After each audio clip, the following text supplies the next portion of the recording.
আসসালামু আলাইকুম।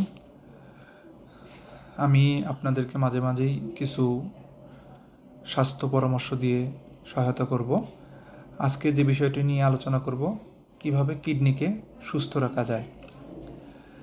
কিডনিকে সুস্থ রাখার সবচেয়ে গুরুত্বপূর্ণ যেটা উপায়, সেটা হচ্ছে আপনার খাদ্যাভ্যাসের পরিবর্তন, বা যে খাদ্যাভ্যাসটা গ্রহণ করছেন এটা হেলদি আসলেই কিনা।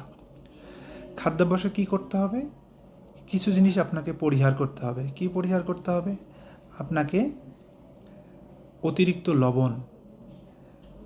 লবণ বলতে আমরা তরকারিতে সচরাচর যেটা লবণ খাই সেটা খেলে কোনো সমস্যা হবে না, কিন্তু অতিরিক্ত এক্সট্রা করে যে লবণটা খাই এটা খাওয়া যাবে না। এবং মুখরোচক হিসেবে আমরা টেস্টিং সল্ট অনেক সময় খেয়ে থাকি, এটা গ্রহণ করা যাবে না। এই অতিরিক্ত সল্ট কিডনির জন্য খুবই ক্ষতিকর। এরপর যেটা করতে হবে, অতিরিক্ত গ্লুকোজ, আমরা চিনি, এটা বেশি খাওয়া যাবে না। এটা পর্যাপ্ত পরিমাণ, যতটুকু না খেলে নয় সেটা খেতে হবে, তাহলে কিডনি ভালো থাকবে। এরপরে যেটা করতে হবে, অতিরিক্ত রেড মিট খাওয়া যাবে না। গরুর মাংস, ছাগলের মাংস, এটার পরিমাণ, এটা খেতে হবে, কিন্তু এটা পরিমাণে কম খেতে হবে, বেশ অতিরিক্ত খাওয়া যাবে না। এরপরে যেটা করতে হবে, কিছু খাবার আছে যেটা পর্যাপ্ত পরিমাণ এবং প্রচুর পরিমাণে খেতে হবে। সেটা হচ্ছে কি, সবুজ শাকসবজি, এটা এবং টাটকা ফ্রেশ, এটা খেতে হবে। এবং ফ্রিজ আপ বা ফরমালিনযুক্ত ফলমূল খাওয়া যাবে না। ফরমালিনবিহীন যে ফলগুলো আছে এবং দেশীয় ফল, এগুলো পর্যাপ্ত পরিমাণ খেতে হবে। এরপরে যেটা করতে হবে, যে কখনোই ডিহাইড্রেটেড মানে পানিশূন্য অবস্থায় থাকা যাবে না। এজন্য কি করতে হবে, পর্যাপ্ত পরিমাণ পানি পান করতে হবে, তাহলে কিডনির ওপর প্রেশার পড়বে না, আপনার কিডনি ভালো থাকবে।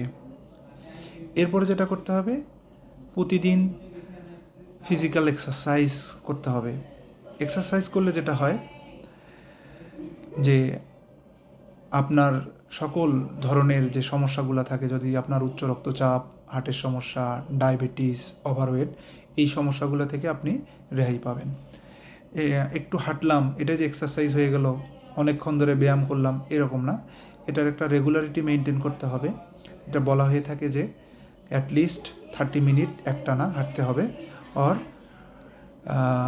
সপ্তাহে 5 দিন, এটা অবশ্যই সপ্তাহে অ্যাটলিস্ট 5 দিন 30 মিনিট করে আপনাকে একটানা হাঁটতে হবে। রেস্ট নিয়ে যদি 5 মিনিট করে হাঁটেন, সেটা কিন্তু এর মধ্যে পড়বে না। এরপরে যেটা করতে হবে, কিছু বদ অভ্যাস আপনাকে বাদ দিয়ে দিতে হবে। যদি আপনি স্মোকিং করেন, স্মোকিংটা বাদ দিতে হবে। যদি অ্যালকোহল গ্রহণ করেন, এটা বাদ দিতে হবে। যদি আপনি পান সুপারি খাওয়ার অভ্যাস থাকে, এটাও বাদ দিতে হবে। এরপর যেটা করতে হবে, যে আমরা অনেক সময় যেটা করি, যে একটু ব্যথা হয়ে গেল, একটু পাশের ফার্মেসি থেকে একটা ডাইক্লোফেন বা রোলাক নিয়ে এসে খাইলাম। এই ডাইক্লোফেন এবং রোলাক, এই ওষুধগুলা কিডনিকে অনেক কিডনির জন্য খুবই ক্ষতিকর এবং কিডনিকে দ্রুত ক্ষতি করে দেয়। এই জন্য আমরা সাবধান থাকবো, একটু ব্যথা হলেই ডাইক্লোফেন বা রোলাক জাতীয় ওষুধগুলা খাবো না। এরপরে আর একটা জিনিস আপনারা করবেন, সেটা হচ্ছে 40 বছর পার হয়ে গেলে অ্যাটলিস্ট বাৎসরিক সিরাম ক্রিয়েটিনিন এবং লিপিড প্রোফাইল, এই পরীক্ষাগুলো করবেন। সবাই হেলদি ডায়েট গ্রহণ করুন এবং সুস্থ থাকুন। আসসালামু আলাইকুম।